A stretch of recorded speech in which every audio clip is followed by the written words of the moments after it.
Good morning students. एक बार फिर से स्वागत है आपका अपने YouTube channel biology by Mukesh sir में।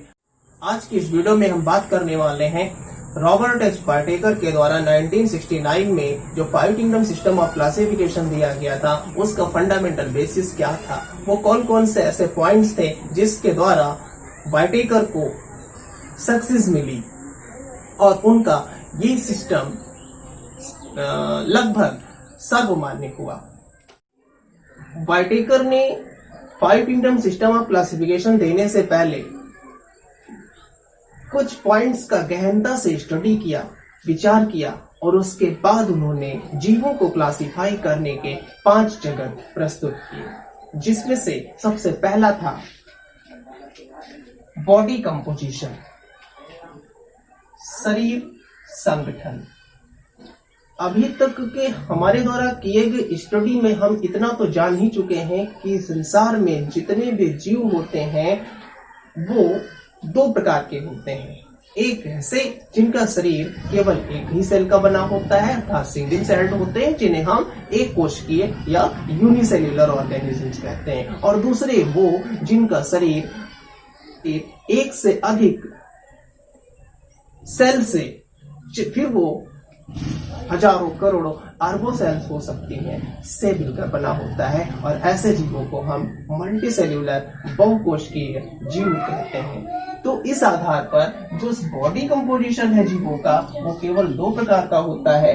एक है यूनिसेल्यूलर ऑर्गेनिजम्स, यूनिसेल्यूलर ऑर्गेनिजम्स अर्थात एक कोशिकीय जीव, और दूसरे मल्टी सेल्यूलर ऑर्गेनिजम्स, बहुकोशिकीय जीव।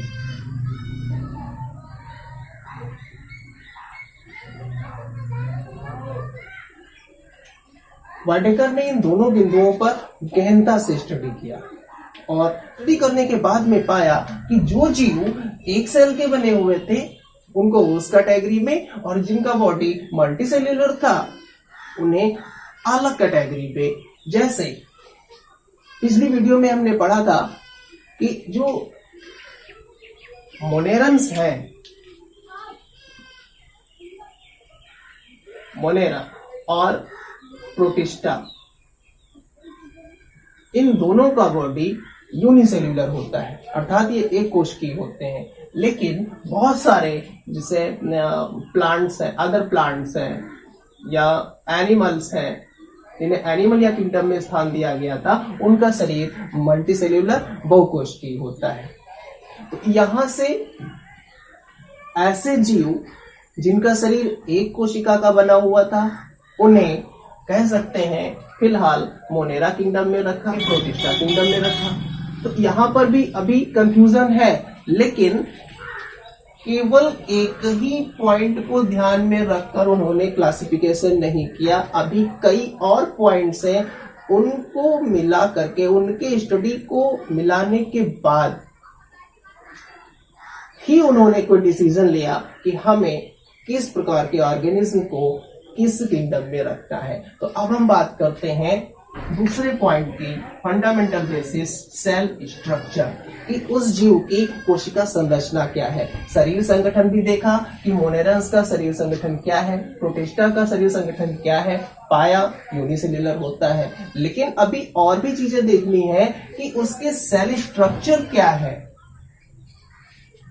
सेल्स 2 प्रकार की होती हैं, हम 9 से पढ़ते हुए चले आ रहे हैं या इसके भी पहले की कक्षाओं में भी हम पढ़ रखे हैं कि सेल जो है वो 2 टाइप की, 2 प्रकार की होती है। एक प्रोकैरियोटिक सेल अर्थात पूर्व केंद्र की, और दूसरी यूकैरियोटिक सेल। क्लियर हुआ? पूर्व केंद्र की और सुकेंद्र की। प्रोकैरियोटिक सेल्स क्या होती हैं हम बात करेंगे अपनी आगे आने वाली वीडियोस में। प्रो मीन्स होता है प्रिमिटिव, प्रारंभिक, इंसिपिएंट, और कैरियोटिक मीन्स कैरियन न्यूक्लियस अर्थात ऐसी सेल्स जिनका न्यूक्लियस बहुत ही अभी इंसिपिएंट होता है।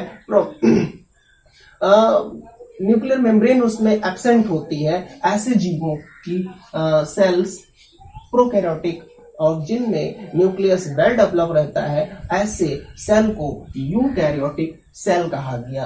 तो यहाँ पर उन्होंने देखा कि कौन कौन से ऑर्गेनिज्म ऐसे हैं जिनकी सेल प्रोकैरियोटिक है और किन की सेल यूकैरियोटिक है, और पाया कि जो मोनेरन्स होते हैं ये यूनिसेल्यूलर तो है, लेकिन साथ ही साथ में इनकी जो सेल स्ट्रक्चर है वो प्रोकैरियोटिक है। तो इस तरह से ऐसे जीव जो यूनिसेल्यूलर थे और प्रोकैरियोट्स थे उन्हें मोनेरा किंगडम में रख दिया गया। दूसरा, ऐसे जीव जो यूनिसेल्यूलर होने के साथ साथ उनकी सेल यूकैरियोटिक थी उन्हें प्रोटिस्टा किंगडम में रख दिया गया। तो 2 पॉइंट्स को यहाँ पर ध्यान रखा गया है और तब जाकर के उन्हें किसी न किसी किंगडम में स्थान दिया गया। क्लियर हुआ?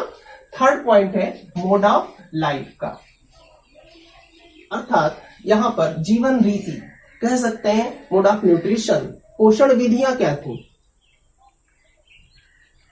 तो पोषण विधि एक ऑटोट्रॉफिक, हेट्रोट्रॉफिक और थर्ड है एब्जॉर्प्शन, सुपोषण, विषम पोषण या विविध पोषण, और थर्ड है अवशोषण। 3 प्रकार के मोड ऑफ न्यूट्रिशन जीवों में देखने को मिलते हैं। तो ऐसे ऑर्गेनिज्म जिनमें क्लोरोफिल प्रेजेंट रहता है, क्लियर है, वो फोटोसिंथेसिस की प्रोसेस के थ्रू अपना भोजन स्वयं बना लेते हैं, ऑटोट्रॉप्स कहलाते हैं। तो ऑटोट्रॉप्स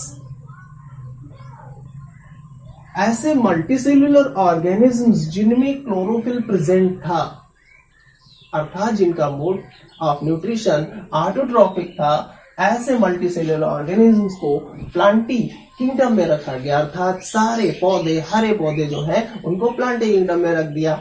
लेकिन ऐसे मल्टीसेल्यूलर ऑर्गेनिज्म्स जो mode of nutrition heterotrophic show करते थे, अर्थात उनमें क्लोरोफिल नहीं थी और वो भोजन करने के दूसरे तरीके अपनाते थे, उन्हें एनिमलिया किंगडम में रख दिया गया।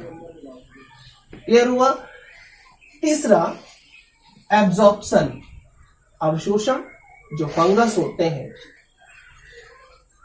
फंजाई, उनमें mode of nutrition basically absorptive होता है, अर्थात वो मृत चीजों से अपना भोजन अवशोषण के द्वारा करते हैं और सर्वाइव रहते हैं।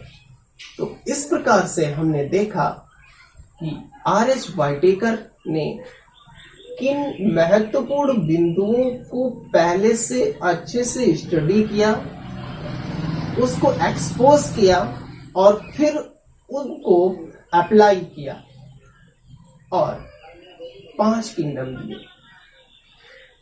और इस प्रकार उन्हें सफलता मिली। उनका 5 kingdom system of classification valid हुआ, सभी साइंटिस्ट के द्वारा मान्य हुआ। उम्मीद करते हैं fundamental basis of 5 kingdom classification आपको अच्छे से समझ में आया होगा। वीडियो अच्छी लगी हो तो कमेंट करें, कोई प्रॉब्लम रहती है तो भी कमेंट करें, हमें सजेस्ट करें, हम आपके आंसर्स कमेंट बॉक्स में जरूर देंगे। Thank you.